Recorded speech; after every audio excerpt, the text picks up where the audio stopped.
Thank you. Good evening, Mr. LaRouche. He's listening, I know. Good evening. Thank you.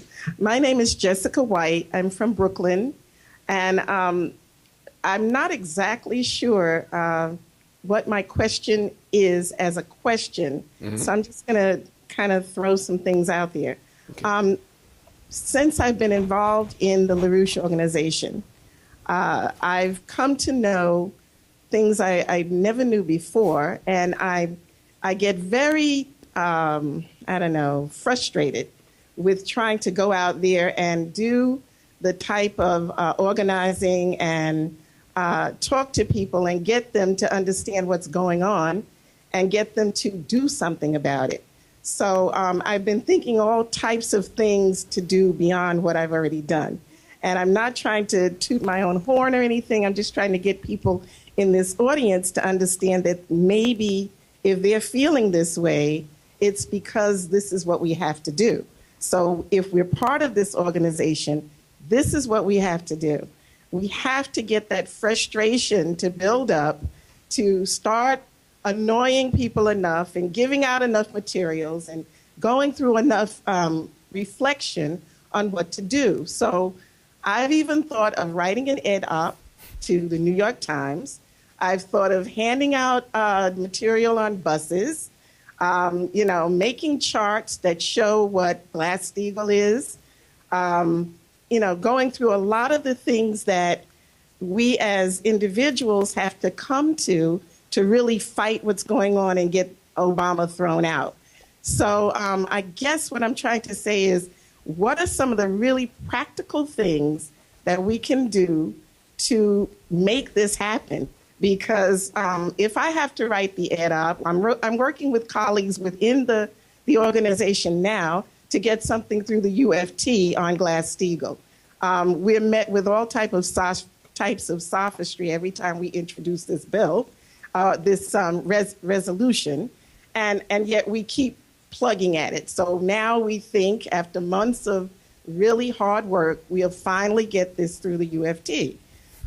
Then there are other places that, things I've thought of doing, talking to Congress people, going to their offices like we did for Glass-Steagall and the Homeowner and Bank Protection Act.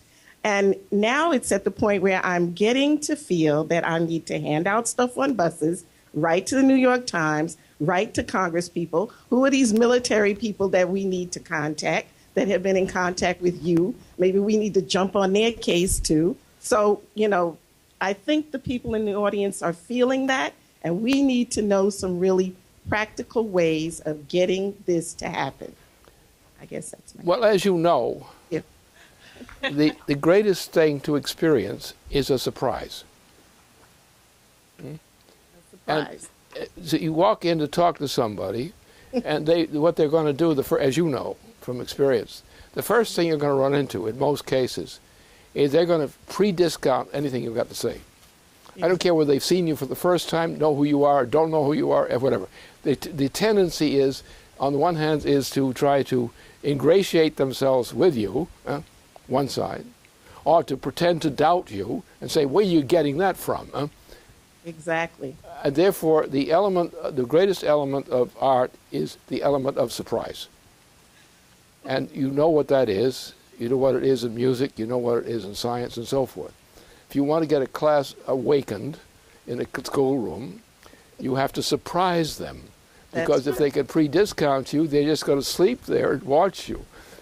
If you surprise them in a way that they cannot deny, then they're going to show some respect, and they're going to respond. And they're going to start asking you things rather than trying to tell you things. And I'm sure that, and this often comes in terms of what you're talking about, is getting in a certain strange audience. Say, for in a classroom, you may feel perfectly comfortable. You know the territory, you know how the people are, you've got the case pace even before you get in there. If you go out in the streets with strangers, you're not so sure that you can pull the element of surprise.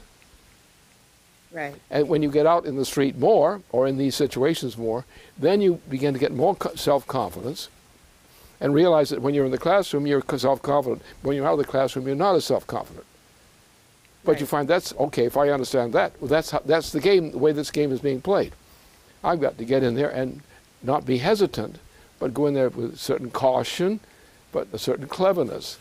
And you're going to give them a pleasant surprise that's going to get their attention, and they're going to start thinking. They're not going to react to you, they're going to start thinking about what you're going to say. Once they're thinking about what you are saying, you've got the situation at hand. It's all yours then. And however far it can go. Thank you. And you have the whole thing is, how do you define your self-confidence, the proper self-confidence? How do you keep from exaggerating? The classroom, you know how to do it. Right. You know exactly what the rules are implicitly. And on a different environment, you may not be so confident of this is an environment I don't know as well.